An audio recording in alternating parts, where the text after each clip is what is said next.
Lockdown से पहले गीता के घर का नजारा कुछ ऐसा था कि रोहन ऑफिस जाता था और शिविन स्कूल। जिनके घर से जाने के बाद गीता काम खत्म करके बाकी समय आराम करती थी। लेकिन लॉकडाउन के बाद ऑफिस और स्कूल घर में ही खुल गए और इससे गीता का हाल वो तो आपको देखने में ही मजा आएगा। शिविन, ओ शिविन, महाराज उठने के लिए क्या 21 तोपों की सलामी लेंगे? अरे बिस्तर से बाहर निकल, ऑनलाइन क्लास स्टार्ट होने वाली है। अरे तुम भी हद करती हो, स्पीकर की तरह चिल्लाने की क्या जरूरत है? दिख नहीं रहा मेरी कॉन्फ्रेंस चल रही है। अब कैमरा और स्पीकर ऑन कर रहा हूँ, मुझे कोई शोर नहीं चाहिए। इस पर जैसे ही रोहन लैपटॉप का कैमरा और स्पीकर ऑन करता है तभी कुकर की सीटी बजती है। करा लो अब इसे चुप, लॉकडाउन नहीं हुआ, मेरी मौत का फरमान जारी हो गया। दोनों बाप बेटे ने नाक में दम किया हुआ है। ऐसा बोलकर गीता वहाँ से शिविन के कमरे में पहुँच जाती है, जहाँ शिविन अभी भी सो रहा होता है। ओ आलसी, अब अगर 5 मिनट में नहीं उठाना तो आज तेरा गेम और यूट्यूब कैंसिल। माँ की बात सुनकर शिविन बिना 1 मिनट गंवाए उठ खड़ा होता है। उठ गया, अभी नहाकर भी आता हूँ। ये नाटक कहीं और, मुंह पर गीला कपड़ा मार और पढ़ने बैठ। शिविन की ऑनलाइन क्लास स्टार्ट हो जाती है, जिस पर गीता उसे वहां बिठाकर रसोई में चली जाती है। थोड़ी देर में उसे कमरे से कुछ आवाज सुनाई देती है, जिसे सुनकर वो कमरे में वापस आती है। हाय राम, तुझे क्लास अटेंड करने के लिए बोला था, कैमरा ऑफ करके बिस्तर पर नाचने के लिए नहीं बोला था। मम्मी मुझे कुछ समझ नहीं आ रहा, आप बाद में पढ़ा देना ना, वैसे भी अटेंडेंस तो लगी गई है। हाँ हाँ बेटा, जरूर बन जा, तू अभी से हम सबका बाप बन जा। अरे नहीं मतलब कहाँ से लाते हो इतना दिमाग, और पढ़ाई करते हुए ये चला कहाँ जाता है? नाइस क्वेश्चन, दिमाग से पूछकर बता दूंगा। शिविन की बातों से परेशान होकर गीता उसे मारने के लिए जैसे ही आगे बढ़ती है तभी वो कमरे से बाहर भाग जाता है।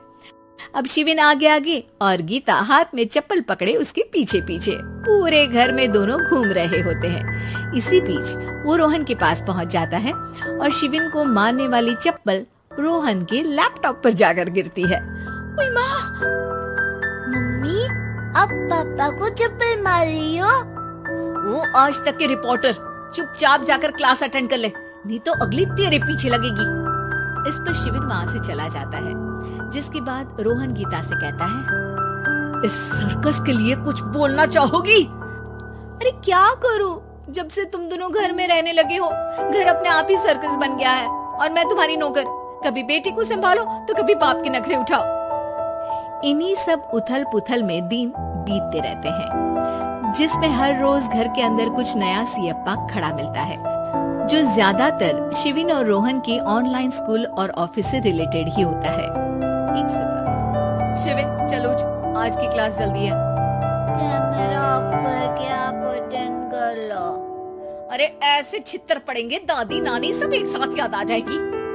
गीता के लाख मशक्कतों के बाद क्लास तो खत्म हो जाती है, लेकिन उसके बाद शिविन फोन इस्तेमाल करते हुए इंस्टाग्राम रील बनाने लगता है। रसोड़े में कौन था? तुम थी, मैं थी, कौन था? हाँ, मैं गरीब हूँ। अरे ओ गरीब के बेटे, आजा, मैं बनाती हूँ तुझे गरीब।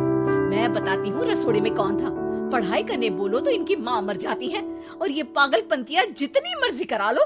गीता शिविन को डांट रही होती है, तभी रोहन बीच में बोल पड़ता है, अरे बच्चा ही तो है, इतना गुस्सा क्यों कर रही हो? बेटे का साथ देने की इसी एक कोशिश में अब शिविन के साथ साथ रोहन भी गीता के गुस्से की सूली पर चढ़ जाता है। अगर बेटे पर इतना ही प्यार आ रहा है तो इसे क्लास अटेंड क्यों नहीं कराते, इसका होमवर्क क्यों नहीं कराते? उस समय तो बहुत जल्दी मीटिंग आ जाती है, वो काम मैं करूँ और यहाँ इस बेफिजूली की चीज में तरफदारी करके बन जाओ महान। हे भगवान, कोई तो इनके ऑफिस और स्कूल खुलवाओ, मैं इन्हें और घर में नहीं सह सकती। अरे कुछ और मांग लेती, क्योंकि तुम्हारी ये विश इस साल तो पूरी होने से रही, कोरोना। हाय नास पिटे ने जिंदगी ही बर्बाद कर दी, खाए कोई पचाए कोई, कल मुझे चुन चुन कर सबको मेरी बद्दुआ लगेगी। उन्होंने दुनिया का और इन बाप बेटे दोनों ने मेरा जीना मुश्किल कर दिया। गीता वहाँ से चली जाती है, जिसके बाद रोहन शिविन से कहता है, अरे तुम्हारी मम्मी इतनी भड़की हुई क्यों है? आपकी वजह से पूरा समय घर में रहते हो और उस पर कोई काम कराने की जगह बस ऑर्डर देते रहते हो। अच्छा बेटे, सारा इल्जाम मुझ पर? पूरा दिन तो वो तुम पर ही चिल्लाती है। हाँ, मतलब दोनों का 50-50 है, कुछ करना पड़ेगा। वो कहते ना, make the best out of worst. I have an idea. वैसे तुम्हारी माँ सही कहती है, बहुत जुबान चलाने लगे हो, कम बोला करो। अगली सुबह रोहन और शिवेन अपनी गलती को सुधारने के लिए गीता के उठने से पहले घर का आधा काम खत्म कर देते हैं, जिसे देखकर गीता खुश हो जाती है और फिर बाकी बचा काम वो तीनों मिलकर पूरा कर लेते हैं। जिसके बाद अब वो सब मिल बांट कर हर काम में एक दूसरे की मदद करते हुए लॉकडाउन का मजा लेने लगते हैं।